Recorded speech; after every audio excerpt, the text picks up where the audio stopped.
अतुलितबलधामं हेमशैलावदेहं दनुजबनकृशानां ज्ञानिनामग्रगण्यं।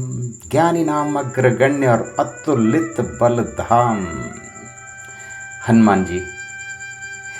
हनुमान जी को भी बार बार याद दिलाना पड़ता था कि आप अतुलित बलधाम हैं, ज्ञानियों में अग्रगण्य हैं। इसीलिए हे प्रियवर, अगर आप सफलता की उच्चतम श्रृंखला को छूना चाहते हैं तो बार बार आपको भी याद दिलाना पड़ता है कि आप ज्ञानी नामक अग्रगण्य हैं, आप ज्ञानी हैं, आप में अतुलित बल है और आप इस कार्य को सरलता से कर सकते हैं। आप हर चढ़ाई को आराम से पार कर सकते हैं।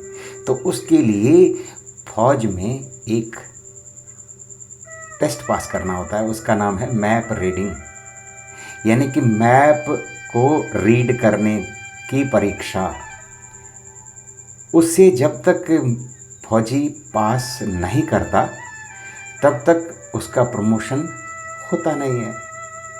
तो मैप रीडिंग यानी कि आपके हाथ में मैप होना चाहिए, नक्शा होना चाहिए कि किधर जाना है।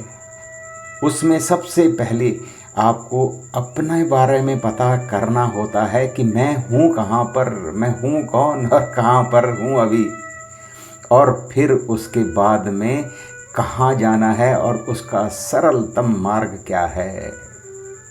फिर उसके बाद में डिवोशन यानी कि उस काम को पूजा की तरह करना, डिटर्मिनेशन, डेडिकेशन, डिसिप्लिन और सही डायरेक्शन, ये सारी चीज़ें अगर साथ में चल रही हों तो कोई भी ऊंचाई आप सुगमता से, सरलता से छू सकते हैं, प्राप्त कर सकते हैं।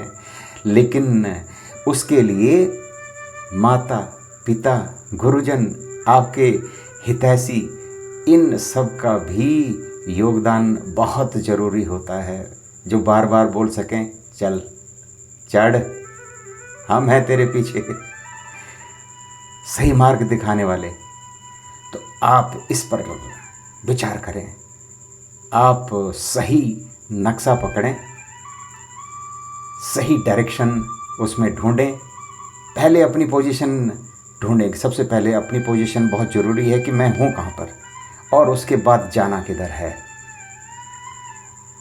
हिमालय में सबसे ऊंची चोटी एवरेस्ट पर भी आप अपने कदम बड़ी सरलता से रख सकते हैं। करें आप इस पर बहुत गहन अध्ययन। एक रास्ता, एक ही साधे सब सदे, एक रास्ता पकड़ लीजिए।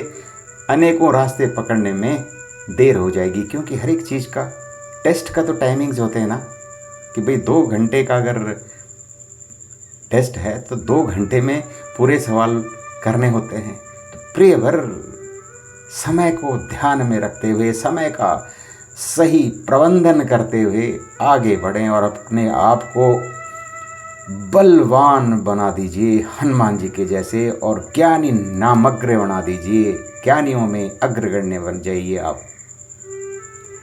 आपकी सदा सदा ही जय, बल्कि आप जिसके साथ होंगे उसकी भी जय।